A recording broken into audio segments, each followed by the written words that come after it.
Aztec Safety is #1 for online safety training. Aztec Safety is the proud sponsor of the Aztec Safety Challenge, the #1 event on the World Curling Tour. And Aztec Safety has been a proud sponsor of Team Jacobs on our quest to represent Canada at the Olympic Games.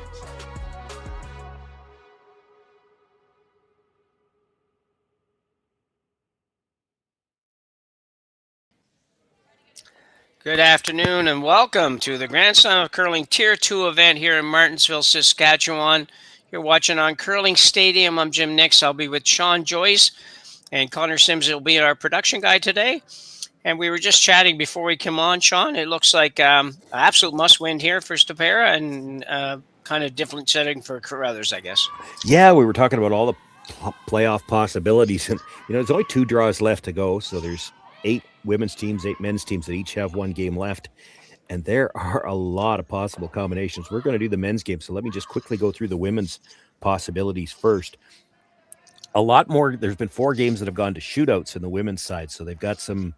They don't have straight 9-6-3-0 scores, which is what we have on the men's side right now. But there are 5 teams now with 7 points or better, and just because of the combinations of who still has to play who, that's 7 points. That's Christina Black sitting in 5th at 7 points. Won her game at noon today to put herself at 7. She's guaranteed a spot in the playoffs. Interesting to note, she's at 2-2, but one of the games she lost in a shootout. It's nice of them to have a free guard zone measure while I go through this, so we've got some time. Yeah, while they run for the stick. So she's at 7 points. Next, there are 3 teams tied at 6 points. One of them is done. That's Kayla Skrillik. She's at 2-2. She has 6 points. 6 points is kind of on the bubble right now. Right now, all 3 teams at 6 points would be in, but right behind them, there's a team at 5. That team's Kayla McMillan. She's 2-2. She's done her round robin portion. One of her wins came in the shootout, and that means all she's going to have is 5 points. 5 points is not enough to make the cut right now. She's below the cut line, so she's eliminated. So there you got 3 teams in Christina Black, Kayla Skrillik, and Kayla McMillan, all sitting at 2-2. But that's the importance of this format: winning your game in regulation versus winning in the shootout. It makes a difference to the amount of points you score. And McMillan is out, Black is in, and Skrillik has to wait and see what happens.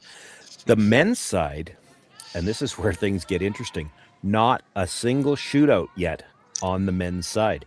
So Klima, Ramsfeld, and Brenner all sitting at records of 3-1. They're finished. They all have 9 points. They all know they're into the playoffs somewhere.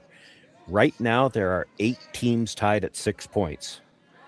5 of them still have a game to play, which means 3 of them can't improve their score. They're already done. So for Reid Carruthers at 6 points as he comes into this game, he knows that if he picks up even a single point in this game, so he could lose in a shootout and guarantee himself a spot into the playoffs. For Andrew Stopera, he's at 3. In order to get to 6 and possible tiebreakers, he has to win in regulation. It's interesting what that extra point, the 3 points for the win in regulation, what that does to the possibilities as we're looking at the standings. It's probably nerve-wracking for the players, but it's fun for the people watching. Yeah, very interesting. Good job on the recap of that too. It makes some sense now. It wasn't making a lot of sense when I first started looking at it earlier. So yeah, great. The combinations of who still has to play who, and it's not just a matter of do you need to win. Some of these teams need to win in regulation, and that might change how you play the last couple of ends. If you were playing a regular game and you were setting up to win in an extra end, you'd play it one way, but an extra end won't do it for some of these teams now. They have to try to win it in 8, and that's going to impact the strategy. Oh, absolutely. Yeah, I thought that's very interesting when it comes to Stopera, where he doesn't have the luxury at all of just going to an extra end with or without hammer. So and it's illustrated on the women's team by, as I mentioned, those 3 teams that are already done. Black is in, Skrillik's on the bubble, and McMillan is out. They all have 2-2 records, but it's the one shootout win and the one shootout loss. Yeah, and is So is there a first tiebreaker of who beat who or anything, or is it just strictly go by points right off the bat? Well, it'll be points off the bat. Yeah. And then because not everybody's played everybody else, usually it is then strictly to the tiebreaker scenarios.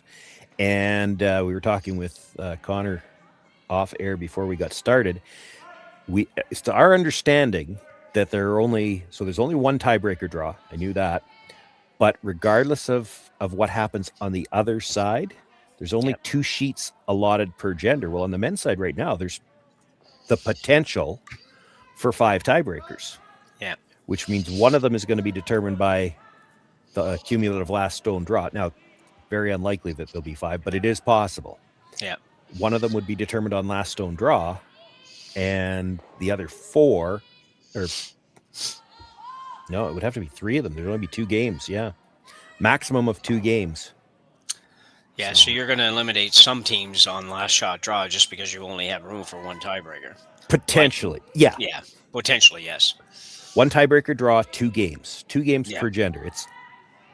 And it's not shaping up like the women's team should need 2 games because, again, they've had 4 games that have gone to shootouts. So they have some different totals. All the men, it's either 9-6 or 3. The women, there's 9, 8, 7, 6, 5, 4, and 3, all still alive. Well, that's a good time to see a very nice shot here in the first end. Caitlin Schneider. So we've got, I just wanted to get you filled in on all that, and I think that's really important because it certainly makes a difference even for you at home when you're watching this, when you understand a little bit of the strategy later in the game and why teams are doing what they're doing, especially in the case of somebody like Stopera and actually even Reid Carruthers to a point. So yeah, I mean, if he's got again, Connor was telling us he saw it with Gushu in the Tier 1. Gushu had the opportunity to play a shot for the win earlier, but if he went into a shootout, he was guaranteed a playoff spot. So he played the safer shot, played for the tie, went into the shootout. He was guaranteed a spot in the playoffs. And you could see it come down to that, right? It's just really interesting. Teams are the things that they have to look at now with the extra points. That's for sure. So Stopera trying to open things up a little bit. He does have hammer here in the first end by virtue of the draw to the button. And right now, not quite sure who's sitting shot rock, but Reid Carruthers having a look. If you noticed earlier in the end, and if for some reason you didn't know what they were doing, there we go. Have a good look at it there. Don't know if I'm any further ahead, Sean. Still not sure. I want to guess. Yeah. I think it might be red. Yeah, I'm thinking red. If I had to bet 25 cents on it, that's what I'd go with. But I also know that whenever you see the, I love the decorated rings. I do. It's an important part of the game, not just for the recognition it does for the sponsors, but also because it makes everything look a little bit more. It's a better feel to it. It's got a better aesthetic. Yeah. But when you're looking out over the house at a button like that, and one of the rocks has print in front of it, and the other one doesn't, it does. There's a bit of an optical illusion. So I've been fooled before when you've got letters like the Flynn there. You've got the Y and the N on top of the red rock, and nothing beside the yellow, and it does give you a bit of a. There's an optical illusion there that it can make that redstone look closer. I'll have to develop a new stat for that, Sean. Well, I don't think there's a stat for it. I think you just have to recognize that, and the teams certainly are. Put a stick around it, but can't do that till the end of the end. But it's. Ooh, got to get over there. Ooh. Well, got enough to open it up, but. Well, he did. But.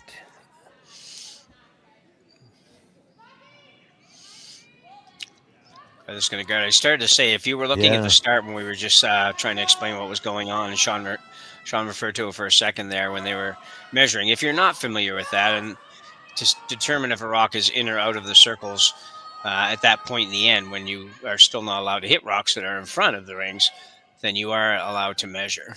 And that's what they were doing with the 6-foot stick, just to see if it was in or out, and it was out, so they were not able to play a hit on it. EJ Neufeld now with his first here in the first.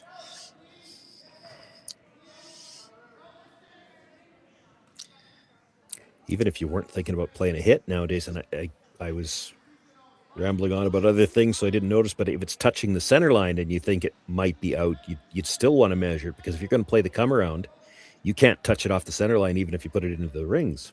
Yeah. So it's we've talked about the standings and how that might affect the strategy. Of course, the other things that we've been talking about all week long here in this particular event that also affect the strategy. You're only allowed to blank one end per team per game. So if you see a blank end, that means next time you see an open house, you might be forced to a single. I think it's changed things so that you don't see a lot of these teams blasting things, blowing it up early. You don't want to get stuck with a force early in the or a blank early in the game and then have to score in 6, 7, or 8 in an end where you'd like to retain the hammer. And the penalty for doing that, Sean, for blanking a second end is you lose the hammer. Yep. Which is what I mean. You'd essentially get forced. Yeah.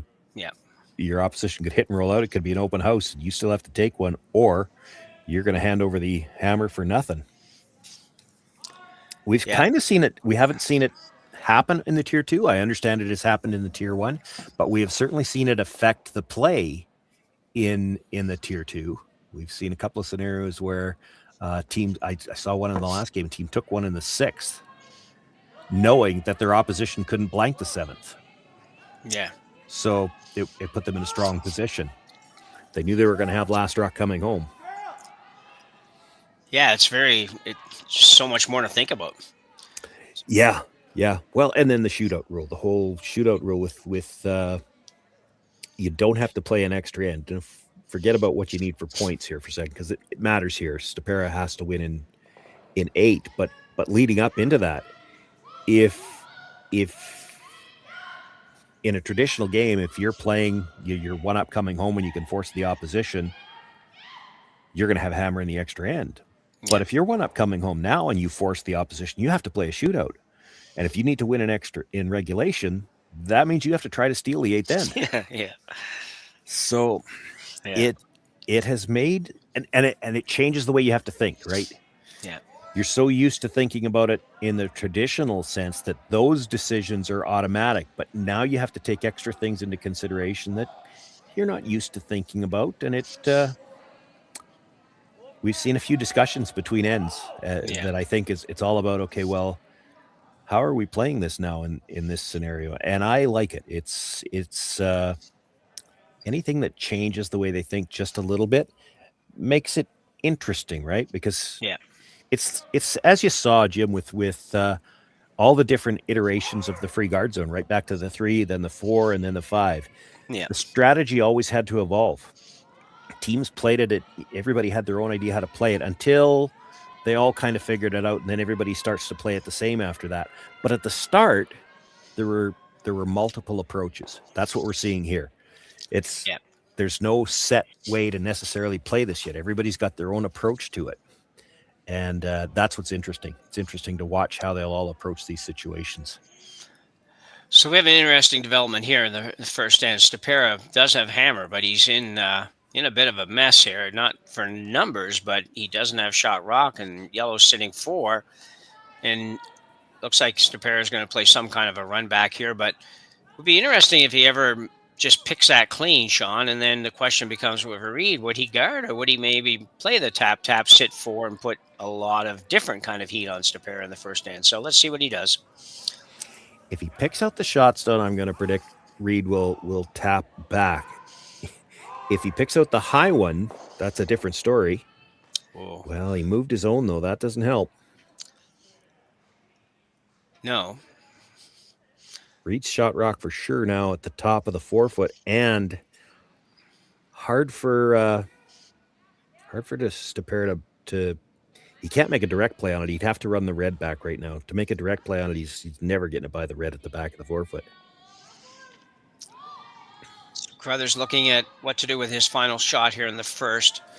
Carruthers, as most of you know, plays out of Winnipeg, Manitoba, ranked 20th in the world with this team right now. So played really well last weekend when we saw him there. I thought he'd play well. And Stopera is playing out of Duluth, Minnesota.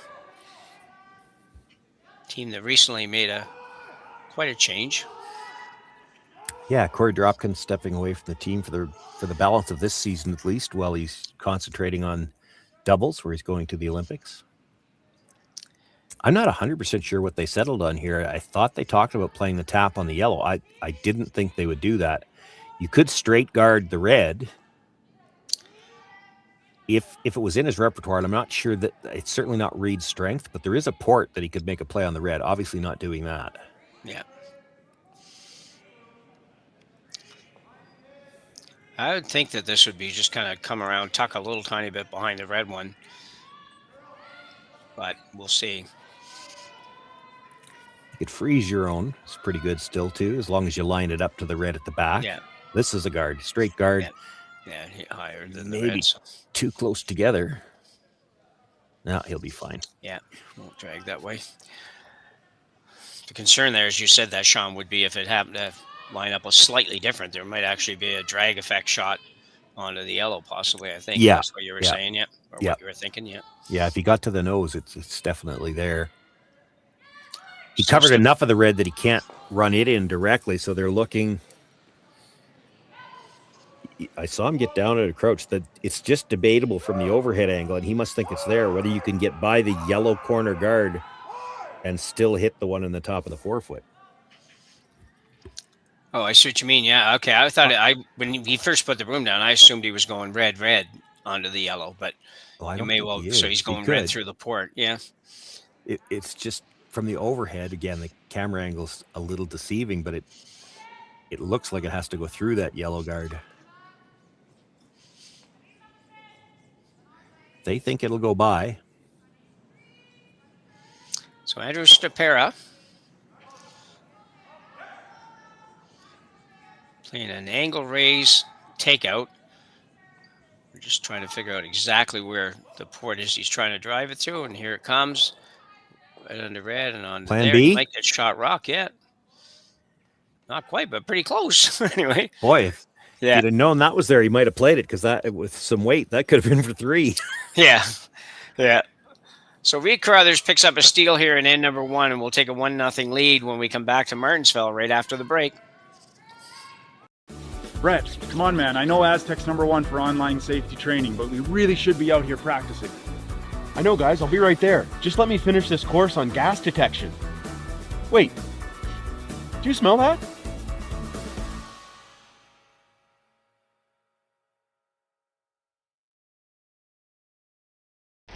The 2025-2026 Grand Slam of Curling schedule is out, with big events happening all over Canada, like the Masters heading to London in September, the Tour Challenge from Nisku this October, the Canadian Open from Saskatchewan in December, and the Players' Championship from Steinbeck coming in January. Early bird weekend and full event passes on sale now at gsocktickets.com. Let's rock!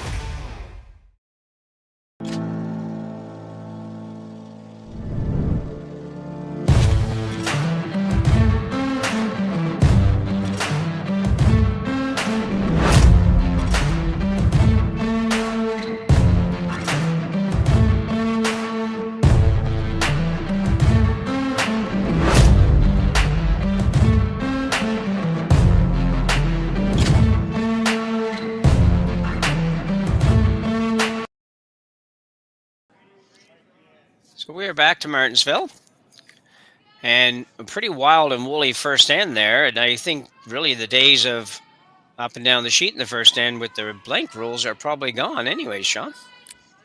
Yeah, I think likely. Now, we'll see whether or not that blank rule catches on. It's just a slam rule for now. Yeah.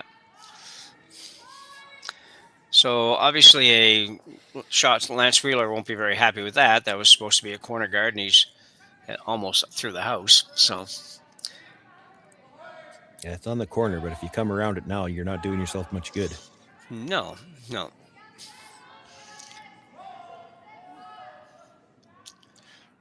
Connor Negevin will remove the rock at the back of the 12 either way. And they will try to have Lance Wheeler throw up a corner guard, this time a little bit shorter.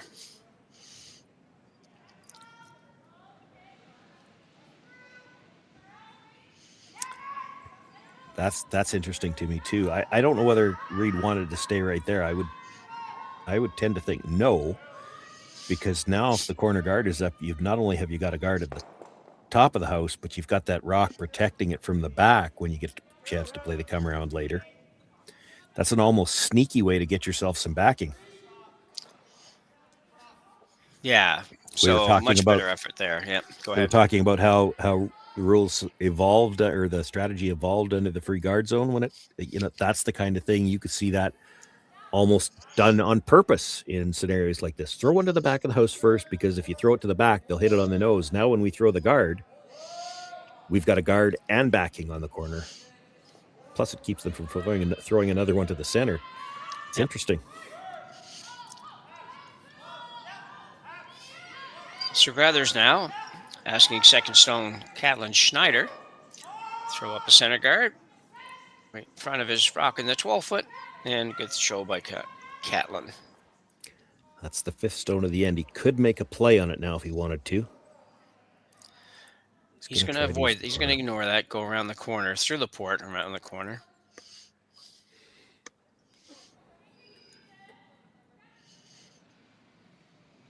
Mark Fenner's the second stone for Team Stopera.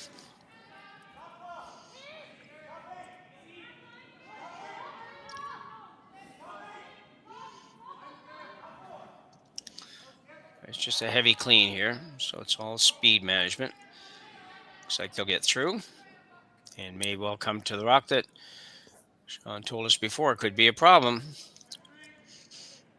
They probably didn't want to get all the way to it just because of where it was. If you stop top 8 foot, even if you're only half behind, then there's a problem with the potential jam. As it is, Reid's going to play the run anyway. I thought he might make a pass at getting to it directly. We've seen a lot of that on those stones that come out past the guard on the corners this weekend. Yeah. Schneider coming with a high, hard one here. Looking to just remove the guard. And he'll get them both. And roll to the center if he liked it or not. He doesn't have hammer, so it's not a bad spot to be. Another look at this, Sean. No, he likes that for sure. Yeah. This is everything you could have asked for out of one shot.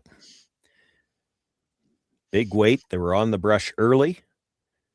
When they kind of back away halfway down, you know it's in the ballpark. Yeah, nicely done. Yeah, catches the second one fairly solidly and rolled.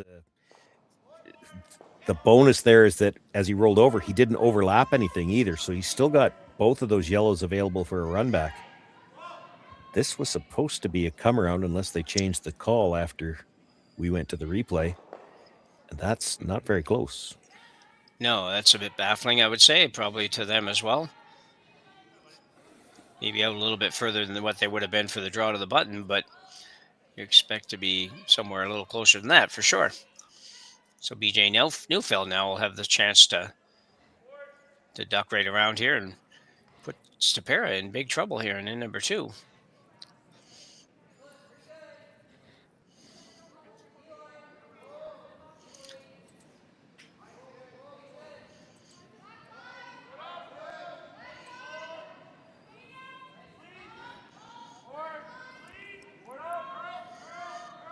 It's a little heavy, I think. Yeah, this looks like now they're trying to take it back. Make sure they get a piece under anyway, and there's room for 2 there.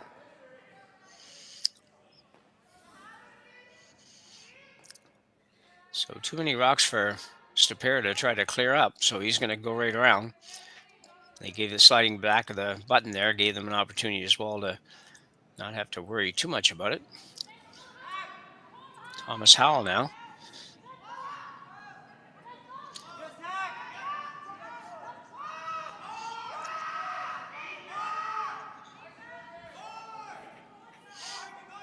Looks like it should be close.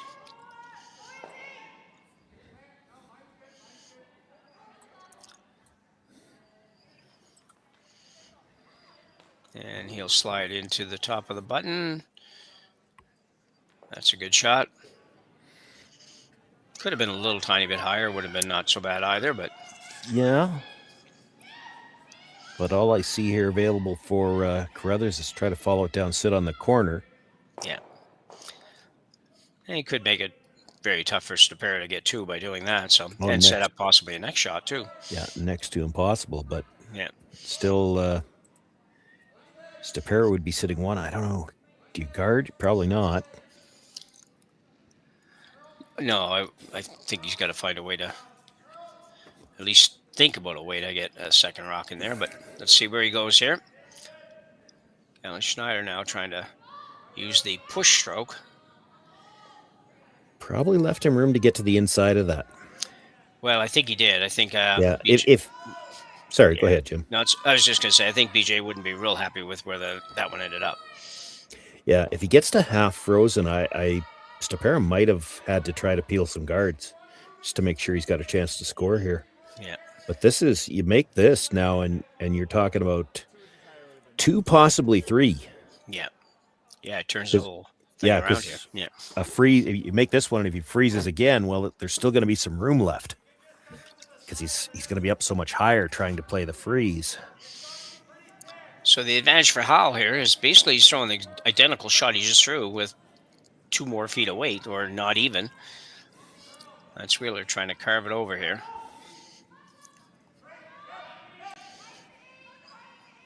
It'll be close. They may have carved it too much. Oh, he just slides it by. A great shot. I didn't think he was going to get by for a minute. Another look at this. One thing about when you start to carve these things, Sean, sometimes you get them going and you can't stop them. No, you can't. There's no backing it up again. No. Or at least there's not anymore. Yeah. when the fiasco started. Yeah. And that was what part of the complaining was about. It's the fabric was so aggressive that you could just kind of, the phrase joystick them was used, where you could back it up, make it curl, back it up, make it curl. Yeah, some of the videos that were out there were scary, where guys would just back a rock up against the curl going down all the way down the sheet. You know, it was just like, wow, how is that even possible? Reid Carruthers now in a bit of a mess here. Just coming down to the ones in the button, I guess, from what I can tell here. That's all he's got. Yep. He probably will only be number 3 when it's all done, but Yep. right now he has to try to prevent 3, so. Well, and that's going to be the problem too. Like, even if he makes a good corner freeze here and Stopera does nothing on his first one, I don't know that you can afford to throw any weight at it and try to change things, because the reds are going on to the yellow behind it. Like, yeah, exactly. This might not even get a piece of a red.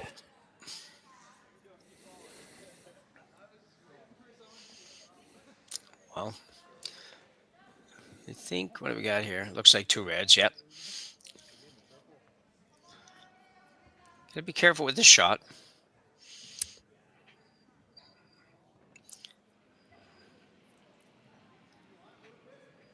Yeah, I think rather than worry about moving the yellows, because it's not going to move very far, if you could just come down, sit in the pocket, and if you ever just touch the red a little bit. The back red? Like the back red, exactly. And then you kind of sit in the pocket, and he'll have to play a slash, but it'll only be to kill 1 red. Yeah.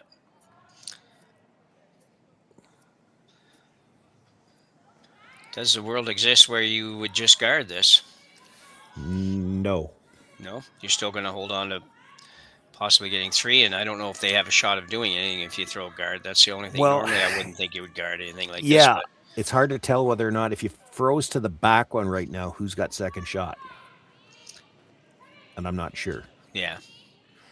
Because if you could freeze to that back one and get, if you could, well, yeah, but if Carruthers could freeze to the back red one and have second, because you can't guard that. You can't guard the draw path.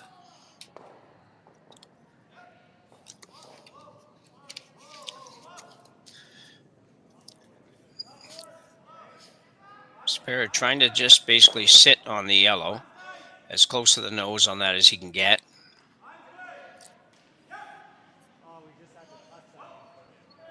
It's definitely got enough weight. Line's pretty good. This should be good. I get to curl in a little bit more.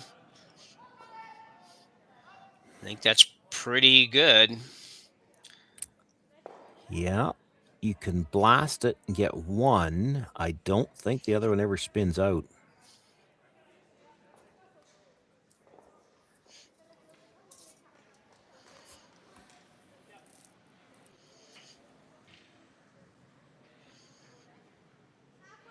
What it would be interesting, though, is that back yellow is going to hit one, hit the other, and then it's liable to spin up.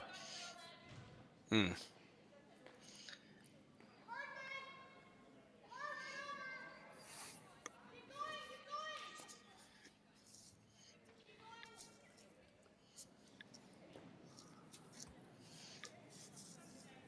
Is there anything you could smash in on the guards? Well, maybe. Do you play over the top of the one in the 12-foot and then have it come straight back, almost straight back into the middle of those two reds? You actually could get all three of them. Yeah, really tough situation for Reid Carruthers here. It's just, I don't know that there's a way that red can get 4, but there might be if you move anything around here that you don't want to move around. Yeah, you're right. And the problem with that is that sometimes you want something to be there, but if it's not there. Well, this is there. It's just It's not easy. He's got two ways to do it. He's either got to play the triple raise. Well, that's a lot of angles. Or you play the angle yellow onto the yellow back. Well, now you're playing it over the top, so it's a much thinner angle on the first one. Yeah. Could get rid of a couple reds if he makes this, though. Right? Hits it right, he could get rid of all three of them. Yeah. You got to hit it to the middle of the two reds. It's hard to call. That's the thing. You have a ballpark idea where you need to hit it, but it's not one of those ones where you're sitting in the house calling the line and you know exactly where you have to hit this. There's a little bit of luck involved in a shot like this. So Carruthers with a peel weight shot on here, playing a double raise, potentially single, double, triple takeout. He's going to be in the neighborhood. That is a great shot. Well, it may not work out quite so good. Yeah. Well, it almost was a great shot. Might have given him a shot for 4 just because of the way they spun. Can he hit the nose on that? I think he can, Jim. I think he can, yeah. You're going to have another look at this. It looks like it's going to be beautiful. I think it's just, I'd have to see where this hits again, so we'll take a look on the replay, but I think he hit the first red one too thick. Yeah, he did. Yeah. Because he didn't get to the third one. And in order to make it go, you had to hit that first one really thin, almost like you were picking it, and then try to get onto the one on the side of the 4-foot and just jam it around a little bit. But so nose hit for 4 for Andrew Stopera now. Yeah, and it looks like he's got all of it. He could even get away with a sliver on the broom side and still make it. Yeah. So big shot early in this one. Sweepers on it early a little bit. Look pretty good now. Really trying to move it over a little bit more, and he looks pretty good. Out they go, and a big 4-ender for Andrew Stopera in end number 2 here at the Grand Slam of Curling Tier 2 event in Martensville. He will take a 4-1 lead after 2 ends when we come back from the break. Welcome to therockshop.net, the official store for the Grand Slam of Curling. Whether you're looking for the best hats, stylish clothing, fun toys, or unique accessories, The Rock Shop has it all. Shop online anytime at therockshop.net for exclusive Grand Slam of Curling gear, or come see us in person at your next event. therockshop.net, where fans find their favorite curling gear.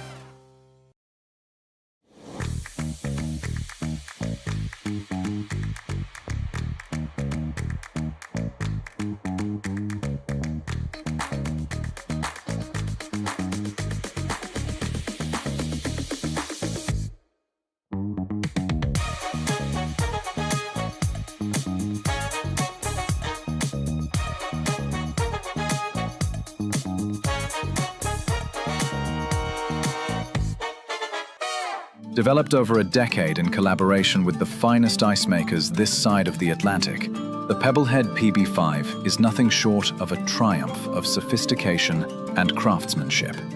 Weighing less than half its lumbering copper predecessors, yet boasting 10-fold their durability, the PB5 delivers perfect, consistent ice, time after time. The PB5 by Pebbleheads.com, the apex of ice-making ingenuity for the roaring game of curling. Okay. So we're back, still playing around with the math on what's going on here, but for now, Yeah. Every time somebody scores, we got like, okay, what does that do to the standings? Yeah. Yeah. And we still have a whole draw to go here yet. Yeah.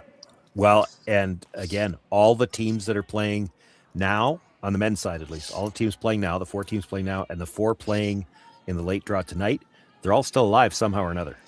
Yeah. So every game matters to every team. It's great for us, nerve-wracking if you're out there, I guess, and probably more nerve-wracking for even, McDonald, Yamaguchi, and Ju. They're all sitting, waiting to see what happens. They're all sitting at 6 points and not sure whether they're in playoffs, whether they're in tiebreakers, or possibly even eliminated or in based on draw to the button. Yeah, that would be really tough. 8 teams tied for 3rd place, essentially, right, or 4th place, pardon me, when we came into this draw at 6 points. Well, there's only 8 playoff spots, so 5 of those 8 teams might make the playoffs. The other 3 would, either through tiebreakers or before that, would be eliminated. Anyway, Andrew Stopera went a long ways in that end to get himself into a position to have a shot at something at the end of this, but it's very early in the game, we should say. It's like only the 3rd end, so a whole lot can happen between now and then, and Sean will keep the chart up to date, and we'll know every end what's going on. We'll glance at it every end. What it does change, or not change really so much, but you want to play defense when you're ahead by 3 points. Well, we're still only in, like you said, we've only got 2 ends completed. So Carruthers will try to score his 2 here. Turn around. If you can force, you're okay. You get the hammer back. But I mean, Stopera can't just start blanking ends when he gets the hammer back. He can do it once. That's all. Yeah, exactly. Yep.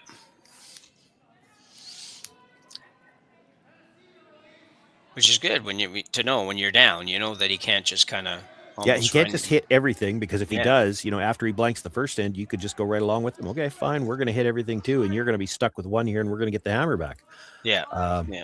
And for Carruthers, he's still okay if you get 2 and force 1, get 2 and force 1. He's got lots of time. Yeah. So if you force a blank end somewhere along the line, well, now the minute you get to a force, again, he has to take one. And for Carruthers, he doesn't have to win the game in 8 to make the playoffs. He just has to get to a shootout. Yeah. Yeah, exactly.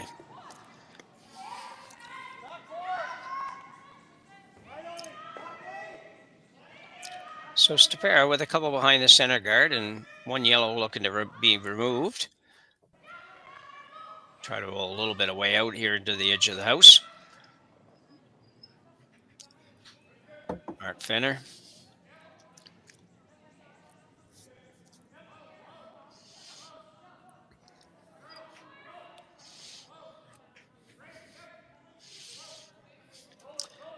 It'll hit and low flop. Very nicely done.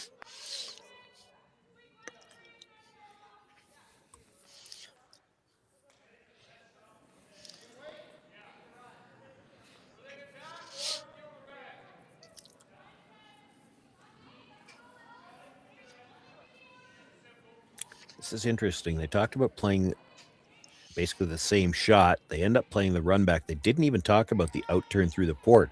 So maybe they just don't like the out turn on this side. There certainly was some trouble with some in turn draws going the other way. So that wall side of the sheet, maybe both teams trying to avoid it right now.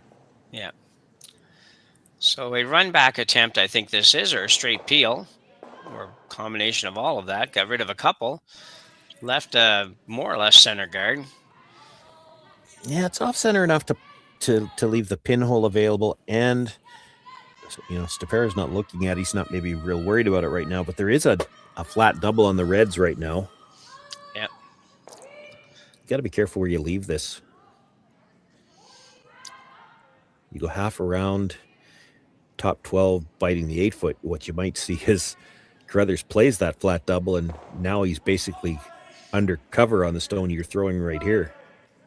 Yeah, BJ Neufeld coming up. We all know that BJ can certainly throw it hard. I mean, most people can now, but he certainly can for sure. Looking a little deep. Yeah, he's not short. He's going to curl here a little bit. This should be okay. Yeah, you might be able to follow that down with enough to just tap them. Yeah.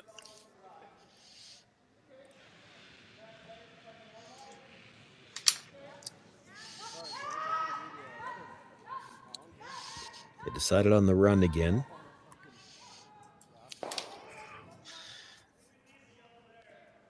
Speaking of triples, this is another one that could happen here. Yeah. BJ in the out turn. Didn't throw it quite as far as I thought he might, but should have enough on it if he gets the line right. It's close. Ooh, didn't quite give it a 2, but more or less did the job. Yeah, for now, even if they make the hit and roll in behind now, it's going to be just nibbling 4 foot. But, you know, you're getting late in the end for Carruthers. How do you set up your deuce here if he just rolls dead buried? You're kind of hoping he over rolls this, then you got room to draw. I thought he saw him tap away on this, actually, Sean. I thought he. Oh, really? Yeah, I thought that's what I saw, but. Well, then Carruthers goes around, though. Yeah, it wouldn't really. That's no good. Yeah. And that obviously can't be the case, I don't think, by the look of where this rock is coming down. He's going to roll too far, though. Yep. So Reid Carruthers with an opportunity, looking at 3 reds, but certainly an opportunity here to. Wow. I'd be thinking draw here, would you? I would too. Now, they are so good at these run backs, and I get it, because if he makes the run, he opens up a lot more scoring area. But if you don't dead stick it in behind, you know, you're getting awfully close to getting forced here already. Yeah.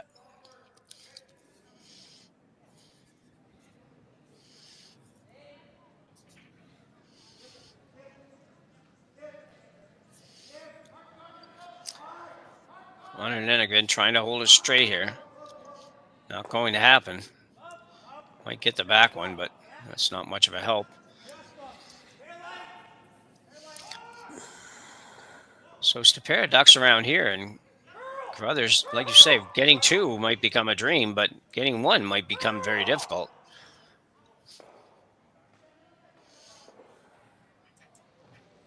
Well, he certainly expects to always have it. Like, it looks like he's going to have most, if not all, of the 4 foot available. Stopera looking just to put this beside the other red. Yeah.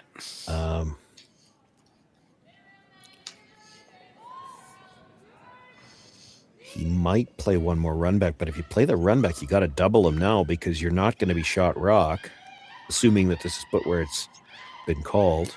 Yeah. You could hit the one on the outside of the 8 foot and try to roll behind all of these to the back of the 4 foot. You might be able to set up Skip's deuce that way, I guess. So Stopera with his first here. And then number 3. Looking to keep the heat on Reid Carruthers here. It's the draw to the side of his rock that's currently in the house. It looks might be deeper than that. Be well back there. Yeah, they made a late decision here. Take this well back. I'd keep going. Yeah. Quite a bit heavy. Yeah. Really, and you know, probably the tolerance on that, to use that word that was around forever, it was probably to be a little light, but Carruthers now with an opportunity.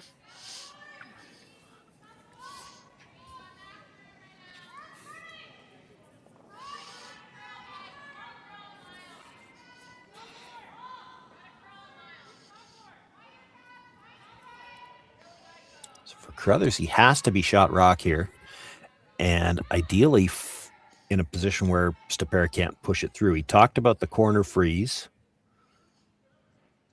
Doesn't need to get much in front of it to do that. You could actually get away with probably tucking a corner around that red as well, the way they finished there, but then you've got to be well over buried on the yellow guard.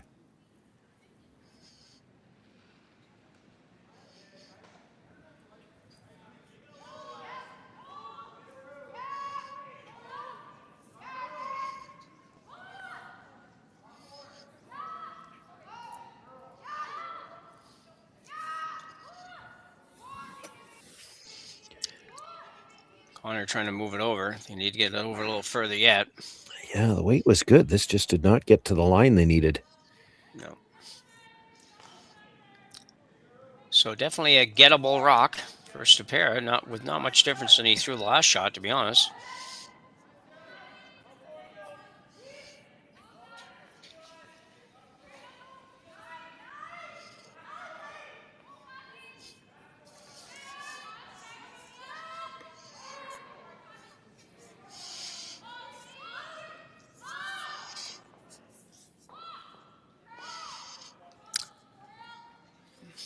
So looking for just enough weight to move the yellow out. Yeah, just out of the 4 foot. Doesn't need to get it out. As long as he's sitting 3 after this, I don't think there's going to be a triple. No.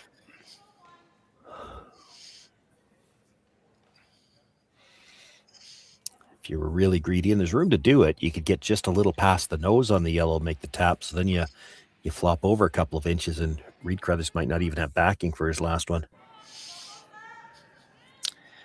Yeah, situation changes a lot of things, doesn't it? Like if you absolutely had to score one here, you'd just play the straight freeze probably on the yellow, but he not in that position. If he can move this yellow out, it would be perfectly good for him. This is going to have to curl a ton. Yeah. This is a lot more weight, I think, than he had on the first one. Might get there.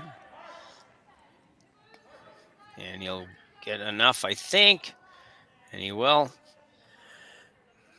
Well, even that works because by rolling that direction, I mean, Reid's still going to have to play the draw, and he's not going to have any backing. No, exactly.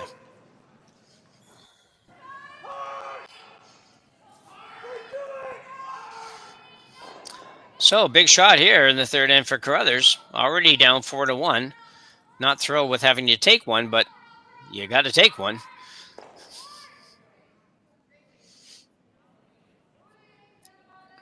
Well, if he doesn't take one, he's going to be less thrilled in a hurry. Yeah, exactly. Yeah. Because I don't. And there's not a lot of in-betweens here. You're that's going to get one or give up 3. Yeah. Exactly. That's where I was going. Yeah. Sweeper's not looking uncomfortable with the speed right now. Caitlin Schneider working a little bit on it. Connor just there for moral support at the moment. I think he's going to be very close. Yeah, it's curling and nice now. That's usually a good sign that the weight's coming off. Yeah. Yeah, very nicely done for Reid Carruthers. Makes a very nice draw to the 4 foot here in N3. And as we go to the fourth end, Carruthers will trail Stopera 4-2 without hammer when we come back to Martensville. Hey, Mark, you ready for this game tonight? Yeah, I'm excited, man. Cupsy, what are you doing over there? Don't worry, boys. Was just on AztecSafety.com, took a fire extinguisher safety course. Paul, I'm putting out the fires from now on. Woo!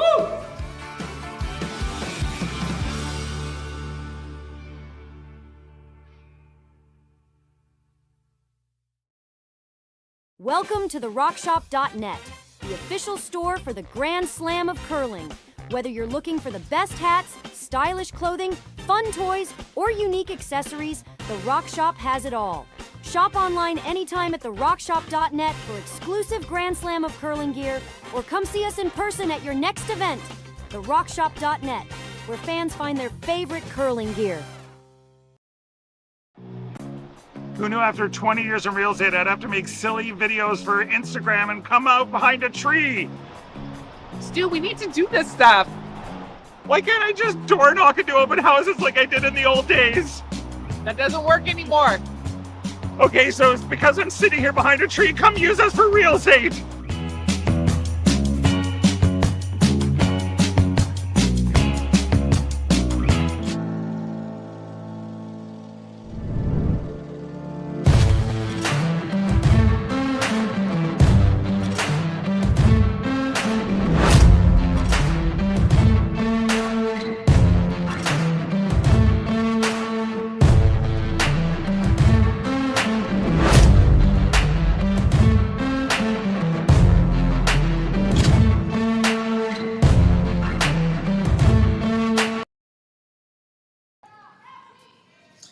So back to Martensville, where Reid Carruthers makes a nice draw to the 4 foot in the third end to keep really his route to the playoffs alive here, and certainly for Andrew Stopera, he just creeps that much closer to have an opportunity at the playoffs. I think, Sean, that's probably fair to say, I guess, for now.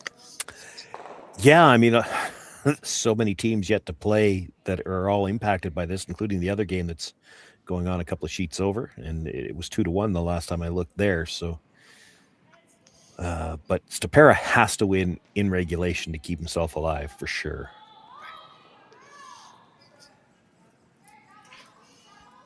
Has hammer now though, so it's a good position for him. But again, he has to keep the pedal to the metal here, just because of the situation where he really does not want to blank an end here. You can afford one blank, but you don't want to take it unless you have to, and this would not be where you'd like to do that at.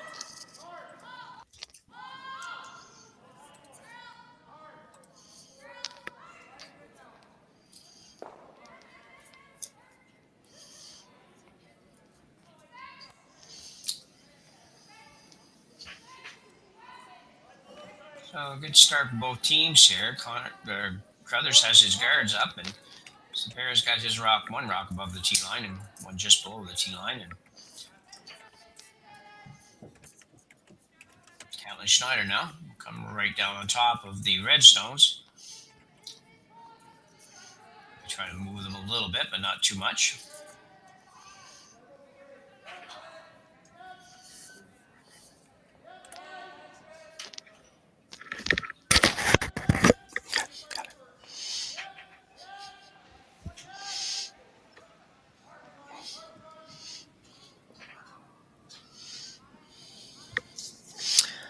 So that's a little better for somebody, just not exactly for sure who for now.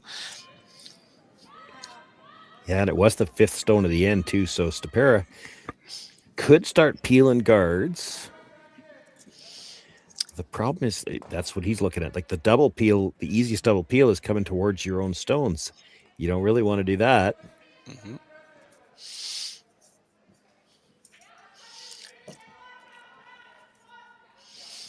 I can't fault him for this. As much as you hate to let everything pile up on the center, right now you're in a pretty good spot.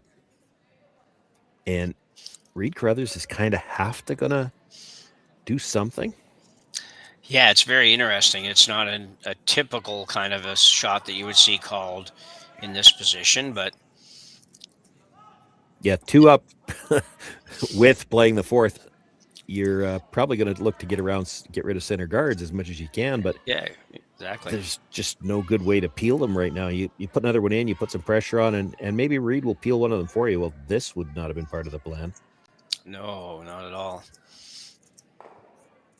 Kind of works though, because it takes away. He doesn't have anything he can run directly into the pile now. Boy, it's going to take some mental power to work through this end, no matter which team you're on right now. So it's a difficult situation, but I don't think the hole's there. You could play the angle run on the red, try to get all 3 reds, but even if you make it, you're going to see some yellows go away.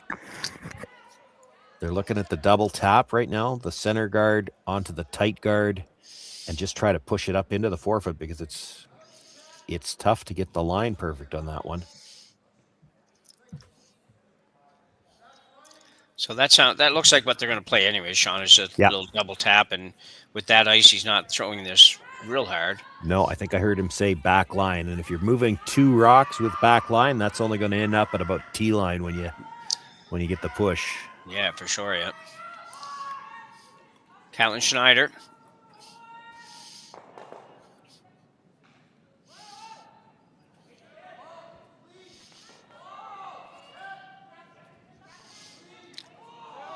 A little bit of cleaning, not too much going on with the brooms. Looks like it could be pretty good. I was going to hit the top one, which is going to take a little bit of speed off, but I don't know. Probably still better than it was because it got rid of the overlap on the yellows. So he's got things he can run now at least.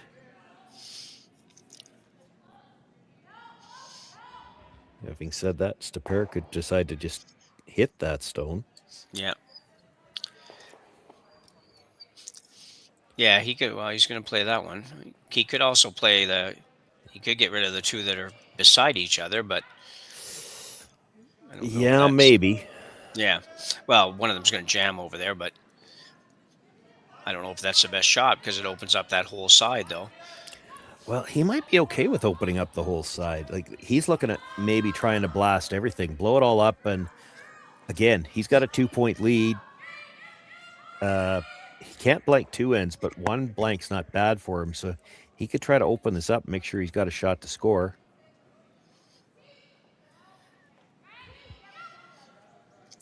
Just a reminder, if you're wondering, yes, we do have time clocks in this one. We're not early enough. We're early enough in the game not to have to worry about that, but if you continue to have complicated ends, it could get a little bit interesting towards the end. Everybody has 2 timeouts, so lots of time yet for sure.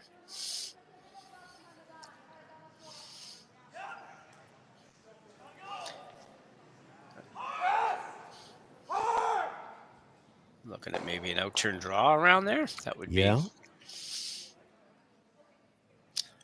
Try to get a little bit inside of the yellow so Carruthers can't run it straight back on the Reds.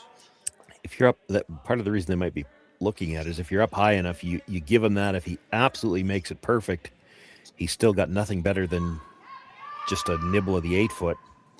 They're going to play the wide in turn too. I thought, if you're playing the out turn now, you were saving this for later. This is interesting. This is the 4th end, so it was just a couple ends ago we saw a little bit of difficulty on this in-turn side, but we'll see if that was just a case of misjudgment on the part of the players. So we have now Norm Fenner.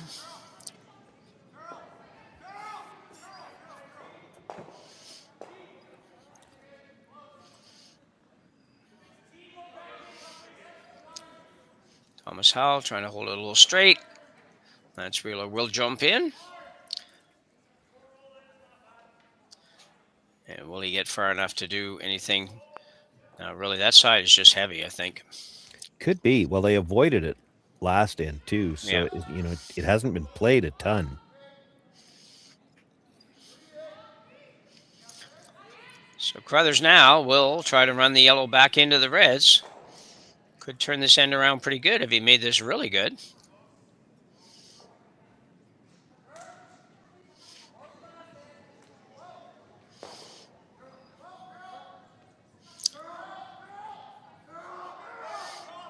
For a little more, I think. Could get his own.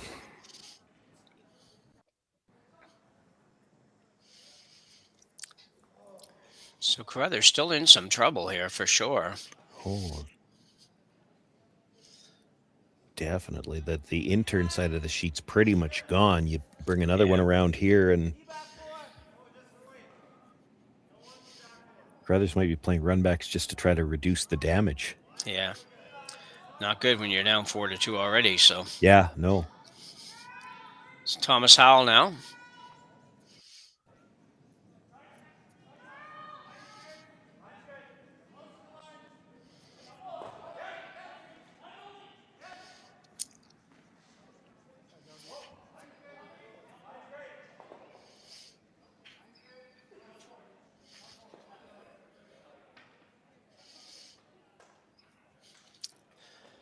Wow.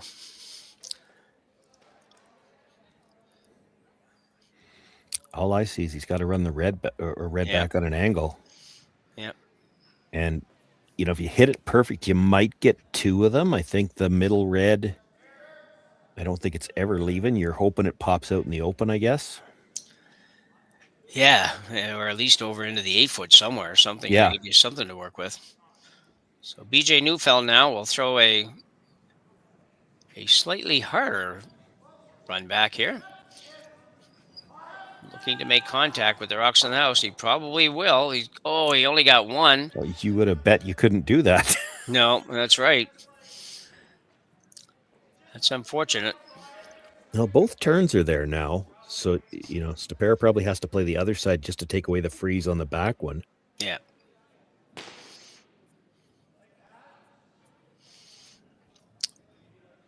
So Thomas Howell. Every time I think of Thomas's last name, I think of probably show my age a little bit here. I think back on Gilligan's Island or something. The professor, I think his last name was Howell. Anyway, that's a long time ago. Thomas now looking to come right around.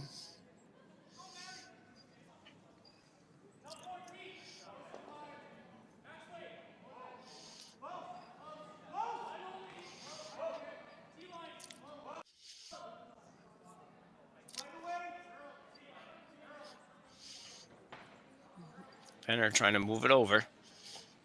Don't want to bounce off, and doesn't look like he's going to. Holy cow, if you're Reid Carruthers, you are... He's eyeing up the angle running, and that's from a wide angle. That's like a whole other area code over there. Yeah, it's a long ways out there.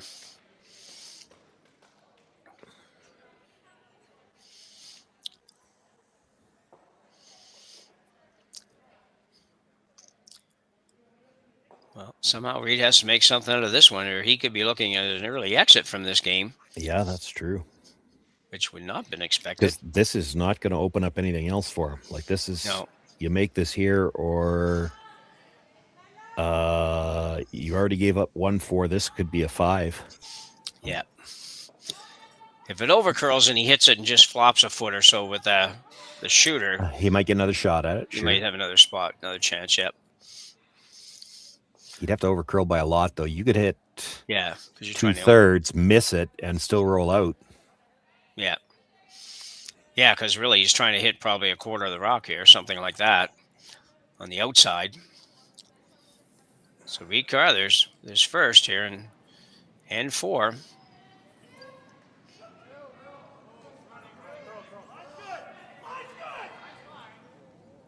Not going to get there. Well, if you don't hit it at all, at least you know it's still there for the next one. Yep. Yep. Expect to see Stopera come around on the out turn again. Yep. You could hit that rock. Yeah. Hit it and roll in. What's he got? Nada.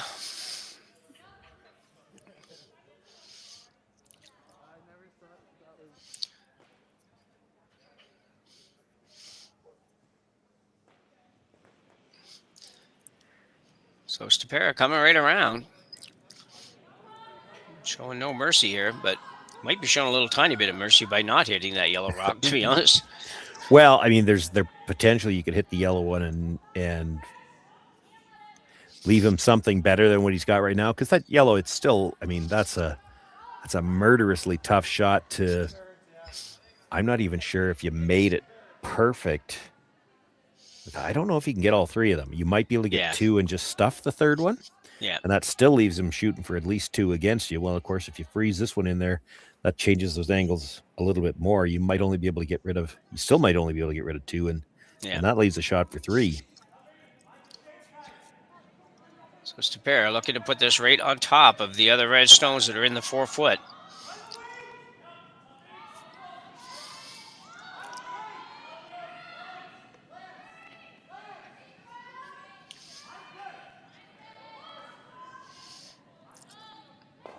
And this is going to be very good. Holy cow. That's all I got for this one. Holy cow. Is there any way for him to go in, turn around there, and grab a piece of the button? Look where the broom is. I guess it might be only all he's got. I don't think so. By the time you're by the corner guard, the tight red corner guard, with the amount that they curl coming into the house, like forget about the overhead. Look at the view into the house. I mean, he's going to try it. He might have to throw this as a spinner and then hope it hooks at the end. Yeah. Because to get by that one at the top of the 4 foot after you're by the corner guard, that's going to be tough. And if you touch it at all, it's no good. He's already sitting 4 if you come to it. Yeah. So we may see a shot that we seem to be seeing a little bit lately. The 27 rotations or whatever it is, multiple rotations, a definite spinner. I don't know if he's throwing that or not. Don't know if he has to go quite to that extreme, but he's got to throw enough rotation to hold it straight. And then certainly we saw it a lot last week in Swift Current, but these rocks are pretty good too, that just as they come to a rest, if you've got a little extra rotation, they kind of corkscrew over. Yeah. So he's going to have to get just by the red one at the top of the 4 foot and then hope for that little corkscrew at the end. Doesn't look like he threw any extra. No, looks like pretty much a normal throw.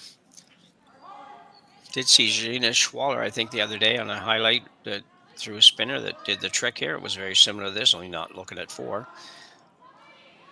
He's by the outside guard. Yeah. Now can he get by the inside? He didn't have the weight. Yeah, I'll tell you, that was so close to being good, but isn't. And now Stopera with a draw for 5 here in the 4th end. The Grand Slam of Curling Tier 2 event in Martensville. Well, he doesn't have a lot of room to get the 5th one, but, that's No. the nice Pleasant part problem. of that for Stopera. Well, if we don't get there, I guess we only have 4, but... Yeah. Yeah, it's hard to be real disappointed about that.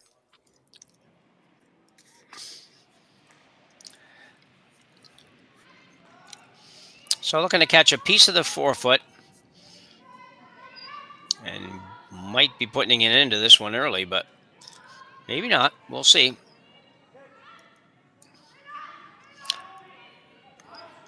Fenner and Wheeler on the brushes.